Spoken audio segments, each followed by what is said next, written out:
Friends, welcome to Bong's corner. আশা করছি সবাই ভালো আছেন। আজকে আমার রেসিপি হলো কচুর লতি চিংড়ি মাছ দিয়ে। তো দেখে নিই। কয়েকটি কচুর লতিকে ভাপিয়ে নিয়েছি এবং 250 গ্রাম চিংড়ি মাছ নিয়েছি আমি। এতে সর্ষের তেল দিয়ে দিলাম। এবার গরম হলে এতে চিংড়ি মাছগুলো একে একে দিয়ে ভেজে নেব। আমি কিছুটা চিংড়ি মাছ বেটে নেব, বাটার জন্য তুলে নেব এবং বাকিটা শেষে দেব। এইভাবে 2-3 মিনিট নেড়ে নিয়ে মাছগুলোকে তুলে নেব। চিংড়ি মাছ বেশিক্ষণ ধরে ভাজতে হয় না, তাহলে সেটা অনেক শক্ত হয়ে যায়। সেজন্য হালকা ভেজে 2-3 মিনিট ভেজে তুলে নিতে হয়। 2-3 মিনিট ধরে নাড়লেই অনেক সুন্দর সফট থাকে চিংড়ি মাছগুলো। মাছগুলো তুলে নিয়ে কড়াইতে থাকা তেলের মধ্যে আমি জিরে ফোড়ন দিয়ে দিচ্ছি, সাদা জিরে।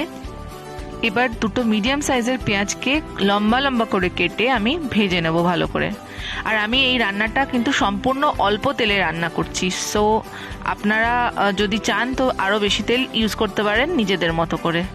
কিন্তু কম তেলেও এই রান্নাটা কিন্তু অসাধারণই খেতে লাগে। এই রান্নাটাকে কষিয়ে করা যায় তাহলে। আচ্ছা, এবার আমি এতে রসুন বাটাটা দিয়ে দিলাম। 10 কোয়া রসুনকে আমি বেটে নিয়েছি। এবার পেঁয়াজ সমেত পুরো মশলাগুলোকে একসাথে নেড়ে নেব। খানিকটা কষানোর পর এর মধ্যে আমি কচুর লতিগুলো একটু একটু করে দিয়ে দিচ্ছি। কচুর লতিগুলোকে কিন্তু অবশ্যই 15 মিনিট ধরে ভাপাতে হবে। দিয়ে দেব কাশ্মীরি লঙ্কার গুঁড়ো, 1 টেবিল স্পুনের মতো আমি এখানে ব্যবহার করছি। এবার দিলাম জিরে গুঁড়ো, ধনে গুঁড়ো আর পরিমাণ মতো নুন দিয়ে আমি লতিটাকে নেড়ে নিচ্ছি ভালো করে।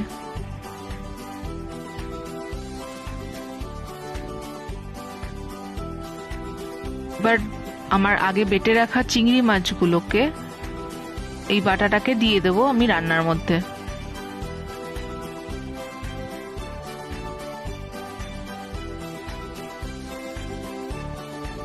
ভেজে রাখা বাকি চিংড়ি মাছটাও দিয়ে দিচ্ছি।